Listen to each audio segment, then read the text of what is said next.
So many people will cite social media as one of the main reasons that they're not as happy as they could be. And I think we're inevitably, because of the algorithm or whatever, we're drawn into seeing lives that we don't live that look amazing. How conscious are you that some of your followers might be struggling on social media? And also, Joe, even though you know everything there is to know about social media, are you someone who's still affected by it when you see posts? Definitely, like social media is the most amazing thing, but also it's very detrimental to someone's mental health. I think the more time you spend on your phone, the more likely you are to be anxious, to not feel gratitude, to feel jealous and envy and comparison of like everyone else's lives. So it is about trying to win back some time, you know, not having it in the morning when you first wake up, not having it just before bed. But if something really puts you down, like even if it was me, if I share content that make you feel like you're not doing a good job as a parent or as someone in the fitness industry, like don't follow me because I wouldn't want to ever upset you. You know what I mean? People still do follow sometimes, and I think it is important to curate your followers and follow people that are going to really give you some inspiration and not make you feel, you know, shit about yourself. The other issue with social media is it's not only what you see that can make you feel bad, it's what you hear. And you've been subjected to some really quite nasty, in my opinion, comments and videos over the years. And I'm not going to go into any names because I don't want to give them the oxygen, to be honest. But how much did it affect you when you are seeing posts or being tagged in things where you're being called out for your methods, holes picking apart, people are calling you stupid, calling you thick? How did that make you feel?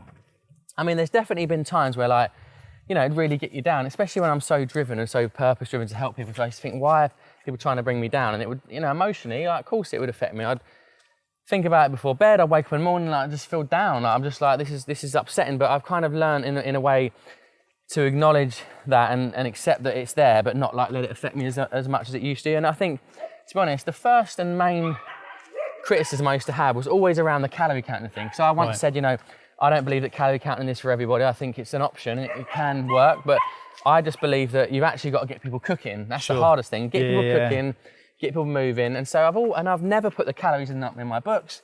I don't have the calories listed on my recipes in my app. And I think that's a really simple way of just keeping it much more uncomplicated and just focus on the food, like really just focus on cooking.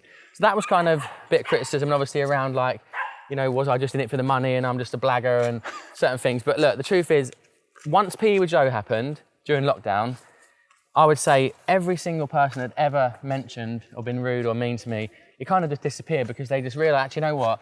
How can we attack him when he's got my nephew fit, he's got my mum, my nan exercising? Like, I'll just give the geezer a break. But is there even a little bit of you, Joe, when you blazed a trail, right? You were the first to properly do with Instagram what you've done, and you've created this opportunity for people to follow in your wake with book deals, with plans, with all kinds of product placements. You're not a little bit pissed off that some of them have done that because they've been able to take the piss out of you? Everyone's just trying to earn a living, man. I just don't think about it. It's not that deep for me. Like, it's just not that deep, you know. It's obviously not nice when people are saying stuff, but it's not nice when the Daily Mail or the Sun or, you know, put an article about me or my kids or whatever. Like, it's not nice, but I don't sit there reading the comments and winding myself up. Right. What is the point? I mean, you end up on all these websites, Tattle, you know, all these like parenting things, slagging you off, saying, oh, he's doing this. So I know you're not always going to be everyone's cup of tea, you know what I mean? You're not always going to share a message that everyone wants to hear. But again, I only focus on the positive. You must have been approached over the years with a huge number of business opportunities, right? Supermarket offering you what, £2 million to be the face of their ready meal range. You turned it down. Why did you turn it down, and how quickly or how long did it take you to come to that decision that you weren't going to do it? Well, I was quite open about that. I thought it'd be nice to share that because people often think you just take everything and you're grabbing it all and you just don't say no to anything. But truthfully, I've said no to so many things. And the reason I was super excited about working in the supermarket, because I thought I'd be doing like grains and, you know, pestos and granolas and, you know, components to help you cook. But then it was really, they presented me this stuff. It was like ready meals, microwave dinners, food on the go. It was all highly processed. And I just said, you know what, no matter how much money you give me, I will never stand on my social media and be proud to say, hey guys, go and check out my ready meals. I wouldn't want my nan eating them, I wouldn't want my mum eating them, and I wouldn't want my kids eating them. And so I just said no, and it was a really quick decision. And obviously the Gusto partnership we found after that, which was really great, and it was just about helping people cook.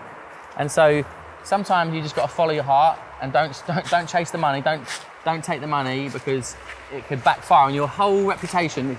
Like my reputation, I honestly believe, imagine if I'd gone on social media and all the haters came out and said, have you seen Wicks, he's doing ready meals? I'd be destroyed, I'd be slaughtered. reputation done. I also think that shows a profound confidence in your own ability. Say £2 million from a supermarket. A lot of people go, do you know what? It's not right, it doesn't align with my values, but that is a deposit for my kids. That is university pay for my kids. Of course. I think that's where so many people go, do you know what? Yeah, it's not right, but I can't turn it down. Look, the truth is, it was £2 million guaranteed for 2 years, like guaranteed minimum, but really would have been, if it went well, £5-10 million over a few years, because it would have been high volume, loads of things like sandwiches, microwave dinners. You're banging out $1 million a week or whatever. Like, it's a lot of revenue, right?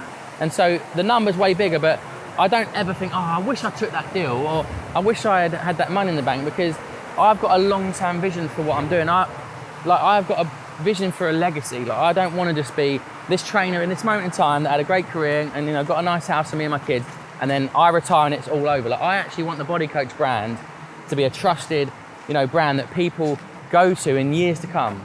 So that when you or your mum or dad are feeling unwell, unhappy or unhealthy, you go, I'm going to do the Body Coach plan, or I'm going to do an event with Joe, or I'm going to do the recipes, or I'm going to get a book. And I believe that.